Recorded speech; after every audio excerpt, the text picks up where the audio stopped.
Hello, welcome. So today we're in r/relationships, and let's just say there is trouble afoot in the dating world today. Serious trouble, I think. So if that sounds interesting to you, then stick around and enjoy. And don't forget to like and subscribe, please. Thank you. So we're kicking off today's video with a post simply titled The Dating Climate. I, 25M, want to start off that I feel a little bit silly posting here asking for dating advice, but I also feel like it might help, so whatever. I've been single for about 4 years. In that 4 years, I've had a handful of talking stages. Every single one of those has ended up with me being ghosted. Now, of course, I'd be stupid not to recognise that some of those are my own fault. I can sometimes get too excited at the prospect of a new relationship and get too attached too quickly. And it's 100% reasonable for someone to see that and back out. I don't, however, act that much like a fool every time, yet still it seems to always end the same. My question here, I guess, is how do you keep hope when things consistently don't work out? Getting ghosted always leaves me with unanswered questions such as, did I do something wrong? Was I not good enough? Did they just change their mind about me? Etc. 4 years of that has left me feeling pretty bleak. If anyone is currently has experienced this, some advice on how to keep my head up would be much appreciated. TLDR, advice on how to maintain hope in today's fast-paced dating culture. Now, honestly, I have been round the block with online dating. I did it for a while before I decided I just couldn't be bothered with relationships anymore.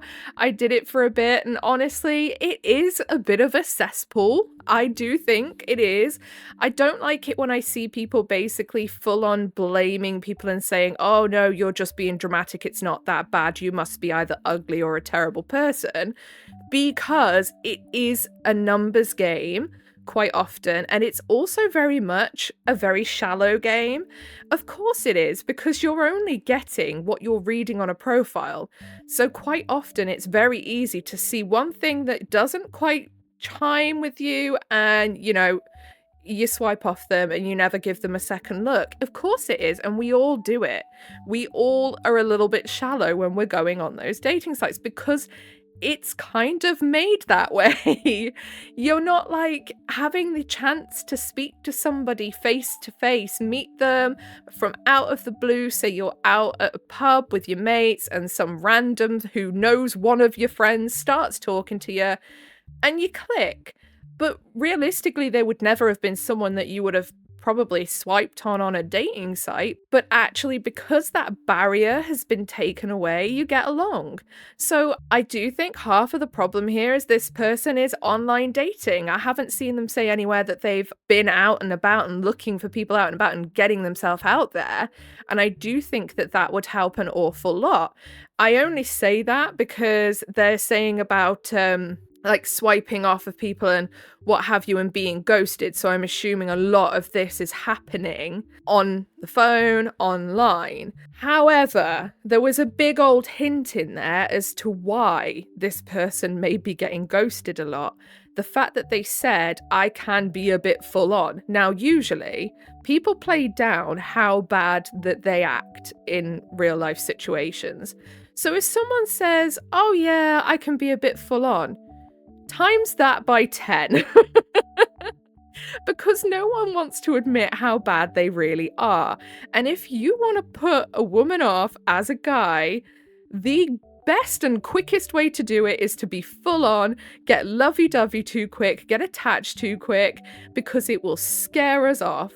I have, admittedly, a few times ghosted guys because they got too full on far too quickly, and it freaked me the F out because I'm like, whoa, we have been talking for a couple days, my guy, calm yourself down. Because the thing is, as a woman who has dated in the past, you tend to learn that the people who are really full on at the start tend to be the psychotic ones. Now, I'm not saying that that is the problem here with OP, because obviously there are outliers to that. There are people who are just full on because they get way too excited. And that's not like a terribly bad thing, but you're making yourself look like those weirdos that love bomb people and then turn out to be complete utter nutcases, you know? So personally, if I was ever to talk to the OP, I would be like, yeah, that's what you need to work on because you're just going to keep scaring people away. Is ghosting nice? No, it's not. But sometimes ghosting and blocking saves you from getting absolutely hounded and a million phone calls and text messages and whatnot when you turn someone down. Sometimes ghosting is easier and safer than turning someone down, which is why a lot of people do it, I think. And then a lot of people just do it because they're too much of a fanny to actually say, look, I'm not feeling it, you know? Unfortunately, I just don't think online dating is all that good. I do think that people meet and it can be successful, but I think for a lot of it, it's just a bit crap. Get out there in real life, meet people the real way, and calm yourself down. Don't get too attached too quickly. Just roll with the punches. Don't get too excited, and things will probably be a lot more successful. Sorry for the epic ramble there. Down in the comments, Razel says, I can't speak from experience in your exact scenario. However, I would say don't take the people you're just meeting up with too seriously. The first date, especially, and even a few dates after, you're still technically strangers getting to know each other. There could be 100 reasons why something doesn't feel right or turns her off during this time. Sometimes it's directly related to you, and sometimes it's not. You don't like 100% of the people you ever meet IRL romantically, right? Some of them you like as just friends because they're cool and fun and you share interests, etc. And they're great people. But you may not want to date them for whatever reason, and that's no slight against them. They're not the right person for you, but you know they're still a great person and there is someone who is right for them out there, even if it's not you. Just with dating, if you don't feel that romantic pull, staying friends tends to be awkward, and a vast majority of people would rather not. Yeah, exactly. And that's the thing. Don't go getting so obsessive over people you barely know, because A, it's a good way to put them off, and B, it's a great way to break your own heart 1,000 times over. Just treat it like a friend. You're just starting as friends. Don't have any expectations because you're just going to hurt your own feelings doing that. Just like it's not a slight against any of your friends that you may not want to date them, it's also not really a slight towards you or your personality, looks, if someone else doesn't see you as a romantic partner after a couple dates. The great thing is you only need to find one singular person who it does work out with. You may need to go through a lot to find that one person, but they're out there. So don't take personal offense if a stranger doesn't want to date you, and keep yourself out there. Good luck. Yeah, and I would just like to add on to that as well. Don't then, if someone says they don't want to date you, don't get mad at them, because coercion is never a good way to start a relationship. Don't get needy and pester them, because again, coercion is not a great way to start a relationship. If you have to bully them or pester them into being with you, they never wanted you in the first place. So take pride in yourself and say, okay, thanks for your time. If we can stay friends, great. If we don't, then that's fine too. And let's just move along and then keep it rolling. The more confidence you have and the less you let this numbers game take a toll on you, the better a time you're going to have with it, and the quicker you'll probably find someone as well, because people don't want someone who reeks of desperation. And I know that sounds harsh, but it is so true. It's very off-putting if someone looks and shows you they're desperate for someone. Well, that's immediately off-putting, because all you think is, well, they don't want me for me. They just want somebody. And no one wants a partner that thinks like that, you know? OP says, man, half the time it doesn't even get so far as a first date. Well, then you are doing something wrong in the talking stage. If they're swiping on you, it means they like the look of you initially. So what are you doing in the talking stage to put so many people off, according to them? I mean, I think a lot of us catastrophize things in our head as well. I bet you it's not as bad as the OP feels it is, but still, if that's the case, it's like, Why could that be? Let's look inwards before we look outwards. I know I shouldn't try to take these things as slights against me, and usually I'm pretty good at brushing that thought aside, but sometimes it's rough. Seeing all of your close friends either be in long term relationships or not having any trouble getting into them sometimes makes you feel like there must be something wrong with you, you know? Yeah, I get that. I get why you would feel like that. It's obviously not going to be nice when you really want that and you don't seem to be able to pin that down, but give it time. You're only 25. There is so many years ahead of you for you to find the right person.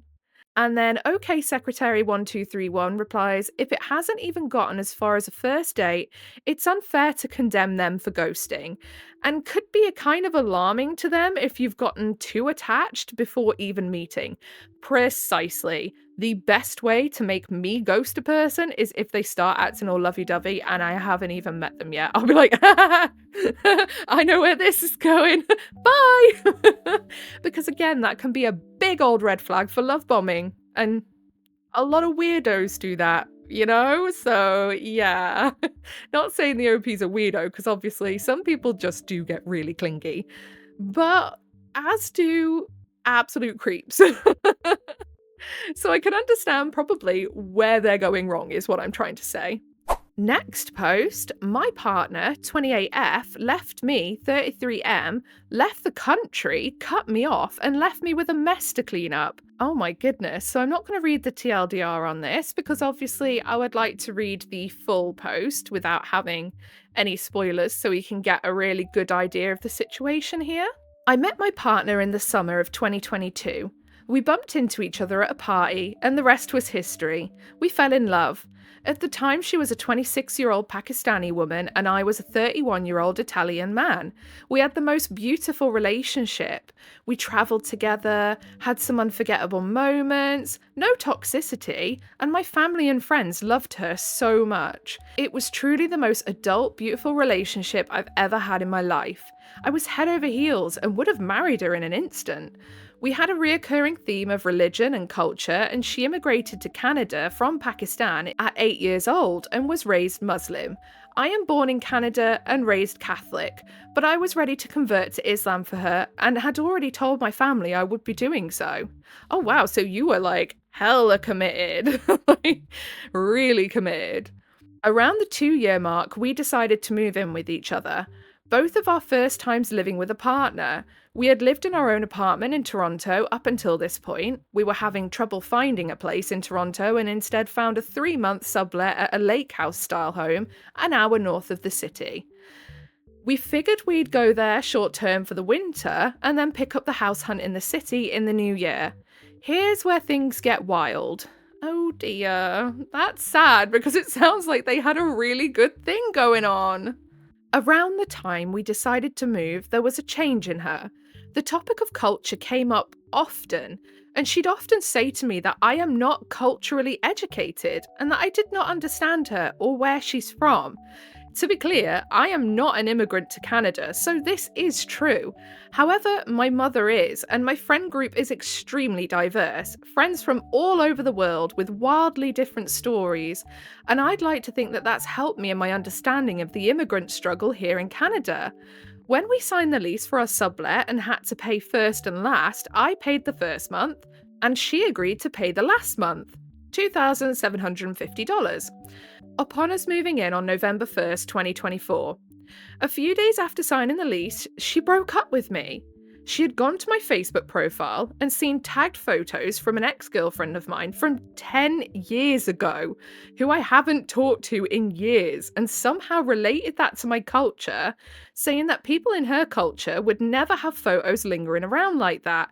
Although I tried my best to explain that is Facebook and an archaic ancient app that I rarely open up unless it's for Marketplace, there's photos of me in high school smoking weed on there and many other things I forgot ever existed as I hardly ever use it. And years ago, changed my profile name to a fake name and pretty much made it a burner account. I also did this at one point too. Me and my friend changed our Facebook names to something absolutely ridiculous. I can't remember what mine was. I think mine was like Winston something or other. It was something daft, like a really posh British old man's name. And then hers was also something absolutely out of pocket. But because she'd changed hers only like a year before to change to her marital name, she then wasn't allowed to change her name back for months because Facebook had this rule that you could only change your name so many times within a certain time span. So she was stuck with this ridiculous name, bless her. We were able to get through this. I did apologise for any confusion that may have caused and explained thoroughly if I had known that they were there, I would have deleted them ages ago. She came around and understood, and she said she still wanted to move in with me because she loved me and wanted to give this a real shot. While driving up to our new home one day, I mentioned I may have to spend some nights in the city if I am working late since we live so far and I wouldn't want to risk driving late at night if I'm tired. She got very mad and turned it into a fight. She said, "I'm not moving up here to stay alone," and was not understanding at all. I mean, I would say that's a very good plan. If you don't want to drive tired, don't. Why risk your life and others? I do feel she's picking fights though. I feel there's something going on with her and she's trying to push you away to soften the blow. Once we moved in, I made sure not to spend any nights out of the house, even if I was working late. In 2 months of living together, I spent 2 nights at my parents' total to take my dogs to the vet. Before we moved in, she had decided she was going home to Pakistan on December 28th for a month.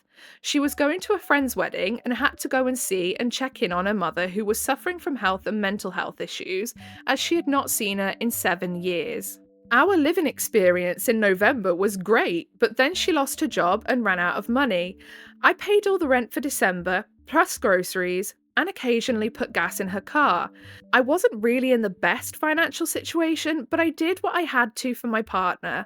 She said she would pay me back ASAP. She picked up a random job in Toronto and we did her taxes together so she could get a refund before the end of the year. It all went south from there. For most of December, she rarely came home and spent a lot of nights in the city, after giving me grief for even suggesting I might have to spend the night in the city with a friend. She'd sleep at her old roommate's 1-bedroom apartment for random reasons. She had to dye her hair, she worked at noon the next day, she was tired, etc. I then started catching her in some weird white lies. As it came closer to her trip, she was pretty much avoiding me. She didn't want to hang out, distanced herself in many ways, and as mentioned, was hardly coming home, leaving me alone up north in the middle of nowhere in our first home together. I brought this up and said I just want to hang out with you before you go away for a month, and she told me she felt like she couldn't breathe from the pressure of me wanting to see her. I decided to give her space. I told her she can do what she wants as she was stressed about going home, and told her my family wanted her over Christmas, but she could decide that for herself if she wanted to come or not. She once again came around, we started to spend the last week we had together and had some beautiful loving moments. She even said one night that we've rekindled our love and we were doing great. She decided herself to come to Christmas with my family. She had no money for gifts, but we love her so much we got her a film camera, a bunch of film, stuff for travelling, and my parents even gave her money for her trip. Yeah, I really feel like she's trying to push you away, but I feel like she's conflicted about doing so, you know? If that makes sense, like she knows something that you don't, and she feels very conflicted about it. The day after Christmas, after all the hospitality she was shown, she broke up with me yet again. Over, you guessed it, cultural issues. She said she would always wonder what it would be like to date someone from her own culture or that understood her more. She packed up for her trip and then packed up everything of hers in our house and told me I'd have to move it for her to her friend's home in Toronto. I was crying and having a hard time understanding how she could go from loving me so much and being with my family for the holidays to showing no emotion, breaking up with me and leaving me with this house to essentially clean up and move entirely myself. I'd be crying on the couch and she would ask me, "What should I wear to the airport?" Or say, "Are you done being so sad and grumpy now? That's really insensitive." I still drove her to the airport. She didn't show any emotion at all. She texted me when she got off the plane and pretty much told me she never wants to talk to me again. She got her notice of assessment from the taxes we did for her and was telling me she never got paid. I truly think she did and was lying to keep the money to go away with. She still has not paid me back for anything. Yeah, I really feel like there's two scenarios here. Family are pressuring her into going back, dating someone that they approve of, or even marrying someone they approve of. And she's trying to make you really hate her so that you can get over it quicker, because she obviously is conflicted and does care about you because the fact that she was blowing hot and cold so strongly. Or she actually genuinely does want to just go home and date someone in her own culture, and she really doesn't care. But I would like to think not. I wouldn't like to think that she'd be this nasty. I wouldn't like to think anyone would be that nasty and insensitive, especially to then be like, oh, I love you, or we've rekindled our romance, to then like literally go to Christmas with you and then break up with you the next day. I don't know. It's very weird. I am now in this home alone in the middle of nowhere, cut off by her entirely, trying to find a place to live after leaving my situation in Toronto, which was a good one, financially in a hole due to covering her finances for a month and a bit, knowing I have to move everything in here myself in the next few weeks, and completely heartbroken that the love of my life would treat me this way. Is this something I should fight for? Does this seem like she may have been being unfaithful? I haven't reached out at all. I don't know what to say. Do I leave her alone entirely? Do I say anything? Thank you. I don't know if getting in touch and saying anything would make any difference whatsoever. I don't know if it would actually be useful at all. Either way, she has gone back to Pakistan where her family are. She clearly had no intentions of coming back because she packed as much stuff as she could take and then told you to send the rest to her friend, where I assume then she'd get her friend to then forward it on to her when she has the money to give her to do that. And I feel like she has no plans to come back, whether it's because family are pressuring her into not coming back, or whether it's because she wants to be there and be in the midst of her own culture again, because obviously that did come up a few times. I'm not sure which one it is, but I do think it's one of those things that you are better leaving behind, because I don't think she's coming back either way. And then down in the comments, the general consensus was that she has gone back home to get married. Texican79 said she went to Pakistan to get married. And then K Sarah 27 says, I was thinking the same. I had a friend who married a Muslim man and he went back to his home country and abandoned her with a kid, never to be seen again. He went back home and married someone else, but did it just like OP's partner, just left everything behind under the guise that they were coming back. Yeah, I've read a few stories like this. And like I say, my friends that I used to live above, they would say the same thing, that, you know, some families, if they've got daughters or sons over here, they will go, you got to come back now and you got to get married over here. And because of the culture and the way that family dynamics work, they don't feel like they can say no, whether they want to or not. And then Kitten Paws says, have you ever even met any of her family members on FaceTime? That's what I was thinking. Like, I don't feel like OP has. I didn't see one mention whatsoever. Do you have proof that they know she's been dating you for 2 years? That she'd been living with you without being married? My guess is that her family arranged a marriage for her and they've threatened to cut her off if she doesn't follow their orders. Thus, all the cultural differences she keeps vaguely referring to. She's probably really did or does love you, but the pull of her own culture and pressure from her family is too much for your love to overcome. My heart goes out to you. Yeah, I thought that too. I think she genuinely does care about OP and genuinely does love them. But, like this commenter said, the pressure from the family and also the culture and cultural ties and what have you is probably, unfortunately, more important to OP's ex. Kitten Paws then also says, also, I would bet money that she's not coming back to Canada in a month. You do not have to take her stuff to her friend's house. Contact the friend, CC the ex-girlfriend, and let them know that they have X amount of time, maybe 10 days or 2 weeks, to come get all her stuff. Otherwise, you'll consider it abandoned. When they don't come to get it, you can sell anything of value to recoup some of your losses and or donate or throw it away. Yeah, don't go out of your way to take the stuff there. Say to the friend they can come and get it, or the girlfriend can come and get it, or like they've said, you'll consider it abandoned.